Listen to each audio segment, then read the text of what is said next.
Maggiore i funerali di Alessandra Zorzin, la 21enne uccisa il 14 settembre nella sua abitazione di Val di Molino. Da Marco Turrin una folla commossa ha accolto il feretro.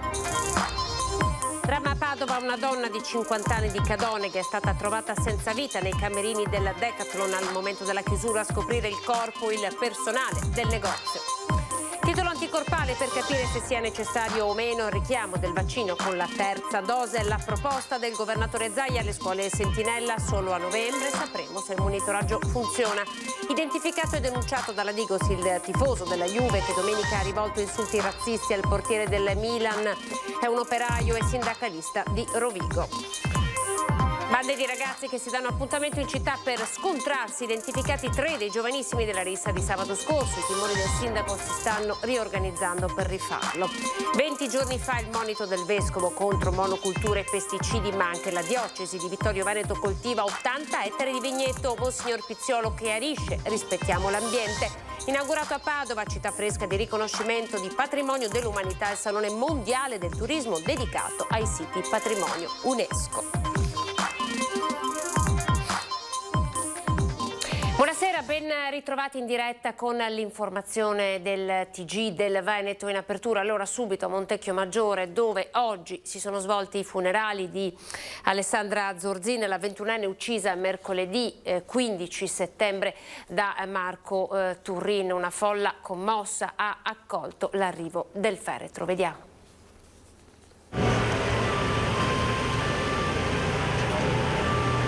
È un silenzio intenso, carico di dolore, quello che ha accolto il feretro di Alessandra Zorzin sul sagrato del Duomo di Santa Maria e San Vitale a Montecchio Maggiore. Ad accogliere Alessandra, 21 anni, vittima mercoledì 15 settembre di femminicidio, per il suo ultimo viaggio, i genitori, il compagno, sorretto dai familiari. Sulla bara chiara un cuscino di rose rosa e delle calli, fiori delicati, come era delicata e dolce Alessandra. Al loro fianco i primi cittadini di Montecchio e Sovizzo, la consigliera regionale Milena Cecchetto, ma soprattutto gli amici e tanta gente che conosceva la giovane mamma. Tanti hanno in mano un fiore portato da casa o consegnato fuori dalla chiesa, un fiore che per i genitori di Alessandra vuole essere un simbolo di amore da donare a chi ci sta più vicino. Le parole sono di conforto, di resurrezione, come quelle nella lettura del Vangelo secondo Giovanni, che parla di Lazzaro.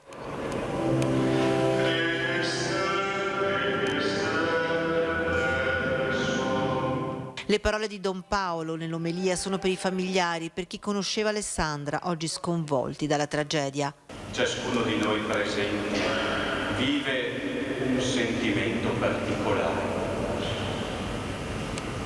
La maggioranza certamente prova dolore perché la ferita fa male. L'invito è ad andare avanti, a credere nella parola di Gesù che è resurrezione. Il feretro di Alessandra esce dal Duomo, accompagnato dalle note di What a Wonderful World di Armstrong, e poi ancora quel silenzio assordante che è come un grido di dolore contro i femminicidi, come lo stesso sindaco di Montecchio, Gianfranco Trappola, ricorda stringendosi al dolore dei familiari. La violenza si vince solo se riconosciuta e condannata da tutti a tutti i livelli.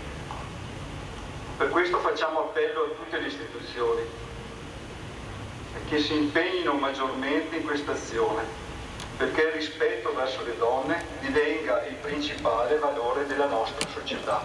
L'ultimo saluto del compagno di Ale, dei suoi familiari e dei tanti amici è stato affidato ai messaggi scritti con i pennarelli indelebili su quella bara bianca che ha portato via per sempre la loro Alessandra, ora diventata un bellissimo angelo. Da una tragedia ad un'altra andiamo a Rubano. Dopo l'episodio dell'omicidio-suicidio è stato ritrovato il testamento di Stellio, che ha ucciso la figlia Doriana nel giorno del suo compleanno. Il testamento scritto di pugno alla data 17 settembre 2021, lo stesso giorno in cui Stellio Cerqueni, 88 anni, ha percorso la strada da Monfalcone a Sarmeola di Rubano, dove dopo un breve dialogo con la figlia Doriana ha estratto la pistola e l'ha uccisa nel giorno del suo 60° compleanno, rivolgendo poi l'arma contro se stesso. Ennesimo colpo di scena in una tragedia che assume di giorno in giorno contorni sempre più drammatici. Tutti i suoi beni andranno al nipote Michele, il figlio di Doriana, lo stesso che aveva iniziato a scrivere 21 anni fa. per spiegargli perché non l'avesse mai conosciuto, lo stesso a cui ha raccontato una storia fatta di dissidi e liti legate agli affari. Dall'autopsia è emersa la ricostruzione esatta di quanto accaduto in via Valli. Dopo aver esploso un primo colpo di pistola, Stelio Cerqueni ha freddato la figlia che si era rannicchiata nel tentativo di difendersi, sparandole alla nuca per poi uccidersi. Dramma a Padova, una donna è stata trovata senza vita nei camerini del negozio Decathlon dal personale nel momento della chiusura. Nessuno ha potuto fare nulla per lei, non sarebbe neppure riuscita a chiedere aiuto la donna di 50 anni residente a Cadoneghe, trovata senza vita nei camerini del Decathlon di via Venezia a Padova. A notarla il personale della vigilanza che perlustrava il negozio al momento della chiusura del punto vendita, che si è accorto di un camerino insolitamente bloccato. Immediati sono stati i tentativi di soccorso, risultati vani. Sul posto è intervenuta una pattuglia delle volanti della polizia ed è stato informato il magistrato di turno. A causare la morte della donna, secondo i primi accertamenti, sarebbe stato un malore fatale. A Padova ancora, questa volta con le dichiarazioni del presidente Luca Zaia a Palazzo della Regione, ha parlato di terza dose e citato l'importanza di analizzare il titolo anticorpale per capire se sia necessario o meno fare la terza dose. Vediamo. Dico che è fondamentale, ad esempio, a livello nazionale che ci si decida ad attivare, ad esempio, la verifica dei titoli anticorpali. Io capisco che è un lavoro poderoso, però è altrettanto vero che ci sono persone che hanno avuto il Covid che si stanno chiedendo se vale la pena farsi una dose di vaccino oppure no. E allora forse, se si può scientificamente definire questo con i titoli anticorpali, potrebbe essere un'ulteriore frontiera da scandagliare. Si inserisce nel dibattito della terza dose in maniera pragmatica il presidente Zaia in diretta questa mattina dal Palazzo della Regione a Padova, destinata ora ai pazienti fragili e a seguire agli ospiti delle RSA. Presto potrebbe essere indicata dal CTS come richiamo per tutta la popolazione che ha terminato il ciclo vaccinale, diventando così la risposta decisiva alla pandemia. Una prospettiva verosimile che sta incontrando però non pochi detrattori anche tra i professionisti, secondo i quali la risposta immunitaria va potenziata ma non a tutti. Da qui la possibilità di intervenire solo per chi ne avesse davvero la necessità. Occhi puntati intanto sulla scuola, dove si stanno moltiplicando le classi in quarantena. Per il presidente Zaia la sentenza sulla strategia adottata dal Veneto con la scuola a sentinella si avrà soltanto a novembre. L'effetto scuola ci preoccupa giorno dopo giorno, stiamo accompagnando questo processo. Ovviamente il progetto Scuole Sentinella, ve l'ho detto anche il generale Figliuolo, del Veneto è stato adottato a livello nazionale e diciamo che la vera sfida ce la giochiamo con la scuola. Intanto, a poche settimane dall'avvio della campagna stagionale di vaccinazione con l'antinfluenzale, il presidente annuncia la piena disponibilità delle ULSS a garantire nei centri vaccinali la doppia iniezione, in modo da creare un asse con i medici di medicina generale. Si attendono però anche per questo le indicazioni del CTS. Se una persona ha deciso di fare l'antinfluenzale e un'eventuale dose di vaccino, che può essere anche la prima dose, la seconda, la terza, secondo me è corretto che se da un punto di vista scientifico non ci sono problemi, che la si faccia in contemporanea. Il Veneto è in grado? Noi siamo in grado di fare tutto questo, anche perché abbiamo organizzato una macchina vaccinale che assolutamente è in grado di rispondere a È stato identificato dalla Digos di Torino il tifoso della Juventus che domenica scorsa, durante il riscaldamento dell'Allianz Stadium prima della partita con il Milan, ha preso di mira il portiere rossonero Mike Maignan con una serie di insulti razzisti, scena registrata all'Allianz Stadium dalle telecamere installate nell'impianto. Il tifoso, denunciato per istigazione all'odio razziale, è un operaio sindacalista di Rovigo iscritto al Juventus Club Gaetano Scirea di Castagnaro, provincia di Verona, che ne ha annunciato già l'espulsione. Andiamo a Treviso, rissa in città, la risposta del sindaco Mario Conte: trovati i ragazzi, si stanno riorganizzando ma per tornare a creare i problemi in pieno centro, così come già avevano fatto. Vediamo. Il tantan sui social è iniziato già da giorni. I ragazzi si stanno riorganizzando per tornare in città e creare scompiglio, come è accaduto lo scorso fine settimana, incuranti fra l'altro del dispiego di forze di polizia pronte ad attenderli. Si tratta di una minoranza di giovanissimi che continua con le provocazioni, tuona il sindaco Mario Conte. Devo dire che tutte le segnalazioni che mi vengono puntualmente inoltrate poi vengono girate alla questura e al comandante della polizia locale. Fra l'altro la polizia locale ha già identificato 3 ragazzi che sabato scorso hanno partecipato alla rissa. Si tratta di minorenni, tutti residenti fuori città. Domani saranno contattate le famiglie. Ai ragazzi sono arrivati attraverso le telecamere di videosorveglianza numerose in città e alle body cam di cui sono dotati gli agenti di polizia locale. Per loro scatterà la denuncia alla Procura dei minori di Venezia. Sappiamo che vengono tutti fuori Treviso, questo è il grande problema, quindi tante pattuglie saranno concentrate in stazione dei treni, in stazione degli autobus.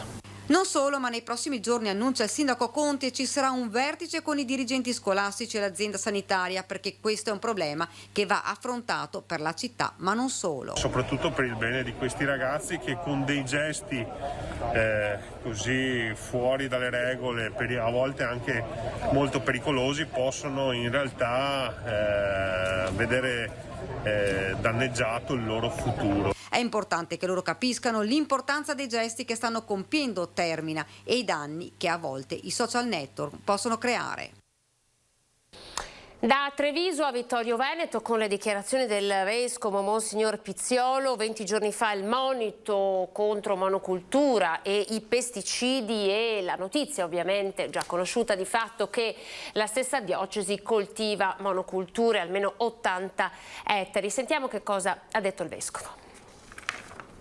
20 giorni fa, con una lettera aperta al vescovo di Vittorio Veneto, Monsignor Corrado Pizziolo si era rivolto ai viticoltori mettendoli in guardia dai pericoli derivanti dal dilagare della monocultura, leggesi Prosecco, e dall'uso dei pesticidi. Un ammonimento che aveva attirato a Monsignor Pizziolo le critiche più o meno velate di rappresentanti del comparto e della politica. Ora emerge che la stessa diocesi, o meglio l'Istituto di Sostentamento del Clero, possiede e gestisce un'ottantina di ettari a vigneto, 20 dei quali proprio tra DOC e DOCG sulle colline del Prosecco. Un'aperta contraddizione che però Monsignor Pizziolo spiega così.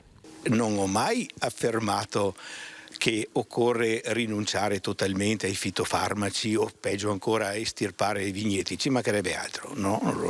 Lo so bene che non è questa la strada possibile. Io ho detto alcune cose che già l'Istituto Sostentamento del Clero della nostra diocesi, che ha dei vigneti, già attua, e proprio per questo, con cognizione di causa, io ho detto questa strada è possibile. Si pensi che la superficie coltivata a vigneti che è 17% su 100. Il vescovo spiega anche che nei suoi terreni la diocesi già applica ciò che lui ha chiesto ai viticoltori e agricoltori di fare. La monocultura cerchiamo di evitarla e di diversificare i raccolti. Secondo, l'attenzione all'abuso dei pesticidi è attuata in maniera molto rigorosa secondo i protocolli, le regole. E terzo, cerchiamo di osservare in maniera molto rigorosa le regole di buon vicinato, nel senso di non piantare vigneti vicino alle abitazioni. Parlo di cose che conosco direttamente, incalza il vescovo, che non ci sta a sentirsi dire di essersi intromesso in materie che non gli competono,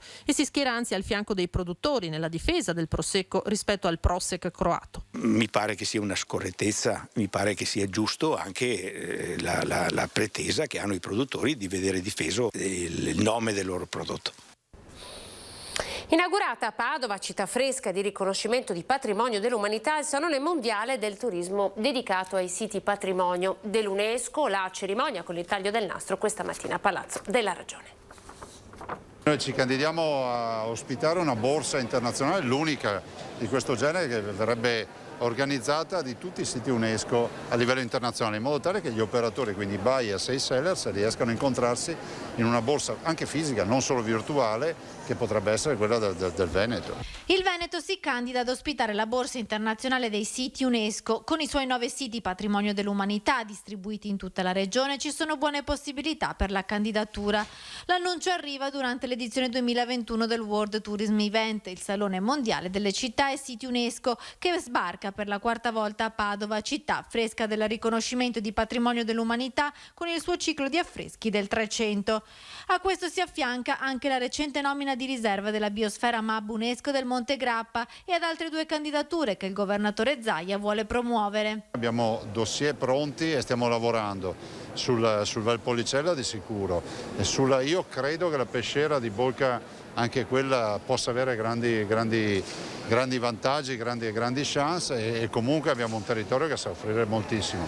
Diciamo che 9 non saranno un punto di arrivo ma sono un punto di partenza. Nella 3 giorni padovana del Salone Mondiale del Turismo saranno presenti 60 buyers da tutto il mondo, un'occasione per rilanciare il settore fortemente segnato dalla pandemia, ma che in Veneto quest'estate ha visto una grande ripresa con un più 46% di turismo italiano nella nostra regione.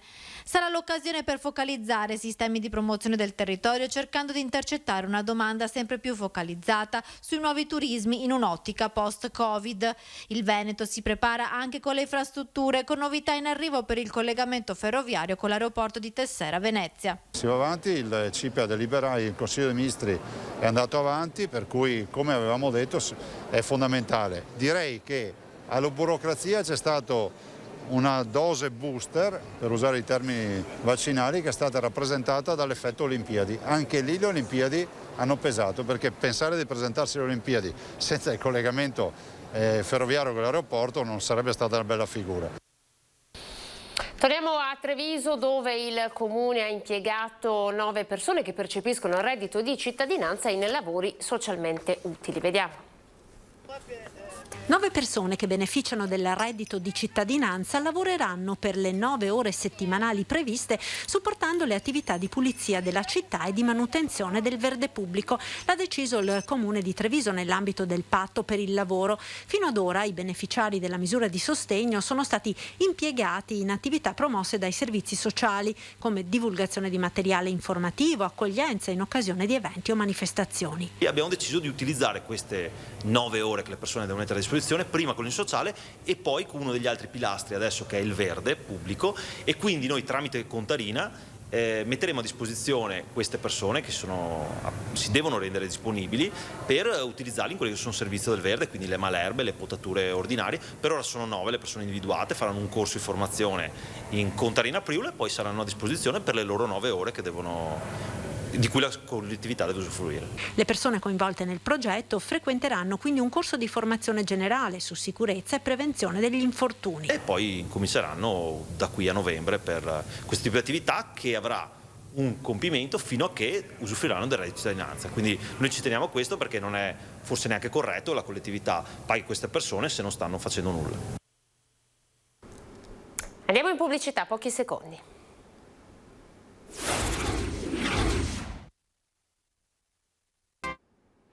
Belluno e Trichiana Borgo Val Belluna, installazioni per ricordare a tutti il valore e la storia di uno stabilimento Ideal Standard che continua a produrre. I sindacati di categoria hanno organizzato questa mattina questa iniziativa.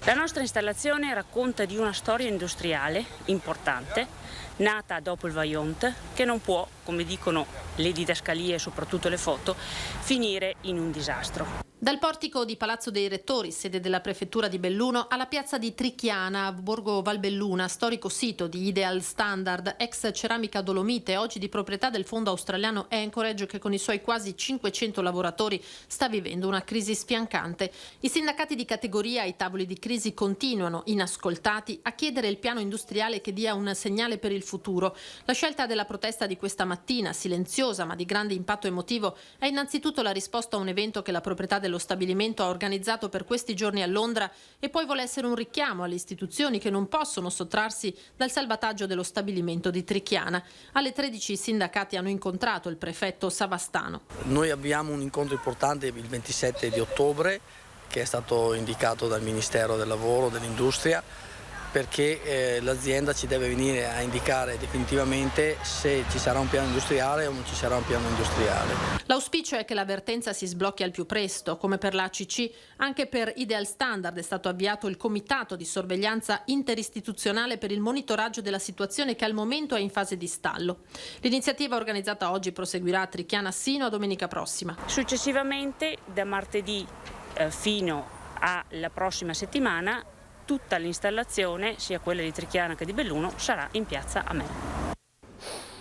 Ora con le nostre telecamere entriamo in anteprima nella sala operatoria ibrida, un nuovo record per la sanità del Triveneto. Dopo avervi mostrato la prima teledialisi del Triveneto, un primato del San Bassiano che consente ai pazienti di effettuare la dialisi da casa, in sicurezza, sotto il controllo dei medici, Poche ore dopo, da Bassano arriva un altro primato. Con le telecamere di Rete Veneta, infatti, vi mostriamo in esclusiva la prima sala operatoria ibrida angiografica per una struttura pubblica del Nord-Est, che verrà inaugurata nei prossimi giorni. Certamente sarà una rivoluzione per il nostro ospedale, tanto che l'idea è nata un po' di tempo fa, quando già la Helios ci aveva donato della sala multimediale. In una cena anche conviviale ci è stato chiesto che cosa avrebbe fatto veramente fare il passo in avanti all'ospedale di San Bassiano, e tutti noi clinici abbiamo detto che questa sala ibrida sarebbe stata potenzialmente una grande cosa. Una sala operatoria ad altissima tecnologia che consente, per dirla in estrema sintesi, di effettuare contemporaneamente interventi chirurgici ed esami diagnostici senza spostare il paziente, tecnologia in cui i vertici dell'ULSS 7 credono fermamente. Consiste nell'unione di una sala operatoria di ultima generazione, dove si può fare qualunque tipo di intervento chirurgico aperto, associato ad un angiografo robotizzato, che quindi emette delle reazioni a raggi X ovviamente, che servono per lavorare sulle arterie e tramite le arterie arrivare nell'organo che serve. Un esempio concreto e efficace di collaborazione pubblico-privato. L'associazione di imprenditori Helios del presidente Serradura e della vicepresidente Alban, da sempre in prima linea per sostenere il San Bassiano, affiancando Regione e ULSS 7, ha voluto fermamente la sala ibrida, che ora è realtà. Adesso c'è una doppia novità. Una novità è legata al robot e alla sua performance in ambito radiologico. Dall'altra è che ci siamo trasferiti a lavorare in sala operatoria, con i vantaggi di essere all'interno del gruppo operatorio, per cui potremo fare intanto procedure nuove che prima in radiologia non potevamo effettuare. Una rivoluzione, perché la sala potrà essere usata da diverse equip chirurgiche, con una collaborazione tra diversi specialisti che, già fiore all'occhiello del San Bassiano, sarà rinforzata.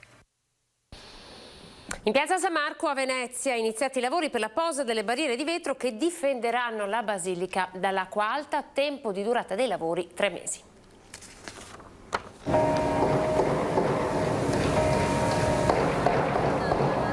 Sta finalmente verificandosi quello che auspicavamo da oltre 2 anni, di cercare di mettere in sicurezza la Basilica di San Marco. Può finalmente sorridere Carlo Alberto Tesserin, primo procuratore di San Marco. I cantieri circondano la basilica da Piazzetta dei Leoncini fino al Palazzo Ducale.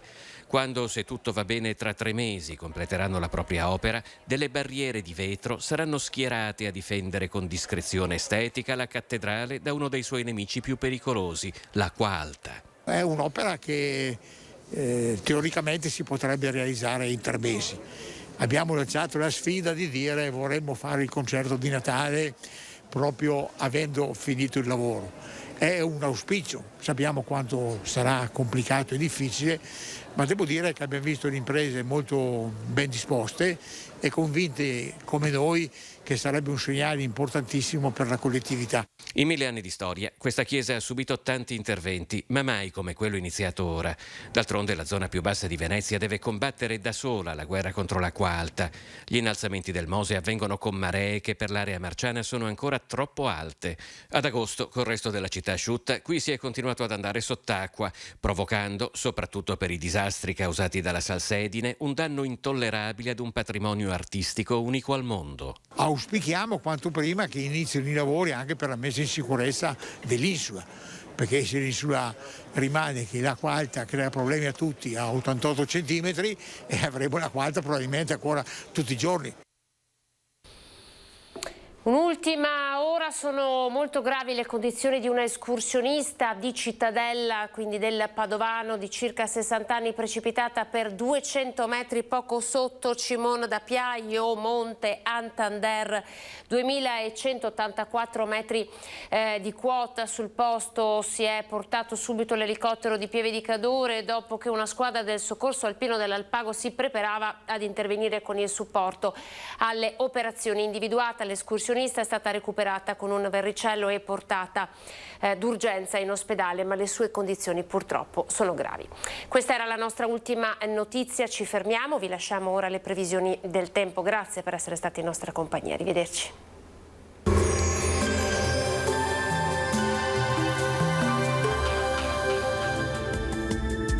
Bentrovati al meteo.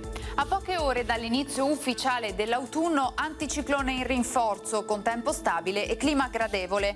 La svolta è attesa per domenica con l'arrivo di una perturbazione che porterà pioggia. Nel dettaglio sul Veneto la giornata di venerdì 24 settembre sarà determinata dal bel tempo, con cielo in prevalenza sereno. Non si escludono tuttavia locali riduzioni della visibilità in pianura e nubi basse anche in alcune valli prealpine al primo mattino. Uno sguardo alle temperature, minime tra 8 e 17 gradi, valori massimi compresi invece tra i 21 e i 25 gradi. Ci spostiamo ora sul Friuli Venezia Giulia, anche qui molte nubi al mattino con qualche foschia, più sole invece con il passare delle ore. Temperature minime tra 12 e 16 gradi, massime sui 22-24 gradi. Infine ci spostiamo sul Trentino Alto Adige, dove avremo un ampio soleggiamento, cielo sereno o velato un po' su tutti i settori della regione. Temperature minime intorno a 11-12 gradi, massime sui 25-26 gradi all'incirca. Dal meteo per ora è tutto, vi auguro come sempre un buon proseguimento in compagnia di Antenna 3.